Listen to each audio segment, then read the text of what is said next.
Article देखेंगे 52। 52 जो है राष्ट्रपति से संबंधित है। 53 एग्जीक्यूटिव हेड होता है। 54 जो होता है इलेक्शन का होता है। 55 इलेक्शन का मैनर होता है। 56 उसका टेन्योर होता है। 57 होता है कि दोबारा हो सकता कि नहीं हो सकता है इलेक्शन, और मतलब वो उसको चुना जा सकता है कि नहीं, जैसे यूएसए में केवल 2 बार ही चुना जा सकता है। 57 हो गया। 58 एलिजिबिलिटी क्या होती है और कंडीशंस क्या होती हैं, और 59 में और 60 में जो होगा शपथ, 61 में जो होगा इम्पीचमेंट, 62 में जो होगा कि अगर कितने समय के अंदर सीट को भरा जाए, इसे 6 महीने के अंदर सीट को भर देना चाहिए 62 में।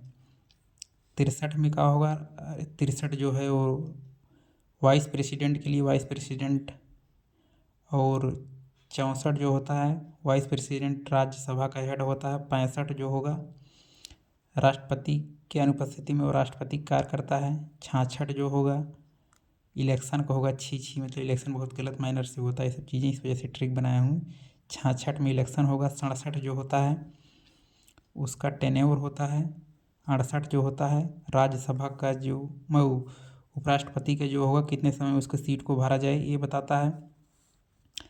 कहाँ तक पहुँचे थे, हाँ 67 तक।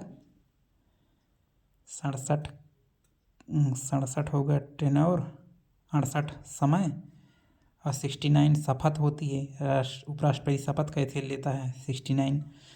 और इसके बाद 70 जो होता है, 70 में देखेंगे 70 में जैसे अनफोर्सीन कंडीशन कोई आ गई तो उसके लिए कार्यभार चलता रहे, तो उसके लिए जो होती है संसद वो बना सकती है नियम कानून।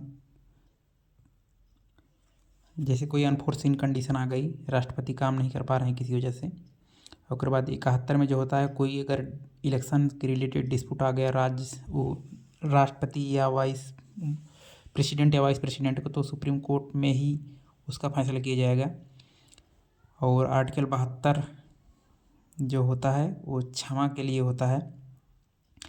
जैसे रिमीशन होता है और कम्यूटेशन होता है। रिमीशन में केवल सज़ा को कम किया जाता है, उसके टेन्योर को। कम्यूटेशन में उसके जो सज़ा होती है उसके फॉर्म को बदल दिया जाता है कम्यूटेशन में। जैसे कम्यूटेशन में आपको बताते हैं जैसे किसी मौत की सज़ा मिली है तो उसको मौत की सज़ा हटा के कुछ वर्ष के लिए कठोर सज़ा वजह दे देते हैं, इस तरह का होता है। तो रिम्यूटेशन कम्यूटेशन इस तरह का पूछता है क्वेश्चन, उसमें कौन क्या है। 73 हो गया। 74 में 72 हो गया। 73 में जो होगा 73 में जो होगा मतलब केंद्र की शक्तियों का उसमें बताया गया है।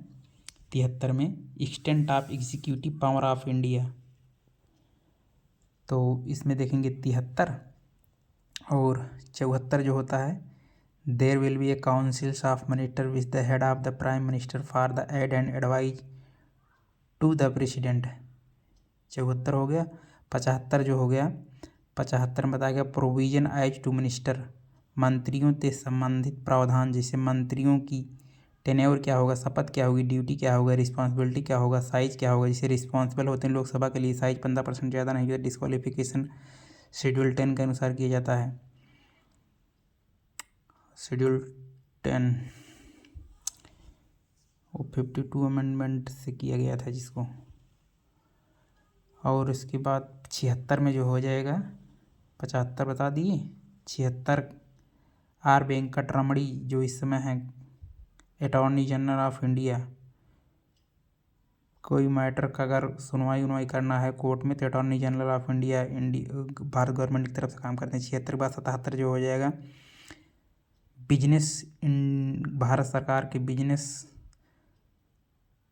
और कैसे होता है और किस राष्ट्रपति के नाम पे होता है। तो इसमें बताया business of the government of the India को, conduct of the business of the government of India on the name of the राष्ट्रपति। 78 में कहा ड्यूटी क्या है, प्राइम मिनिस्टर की ड्यूटी क्या है। 78 हो गया।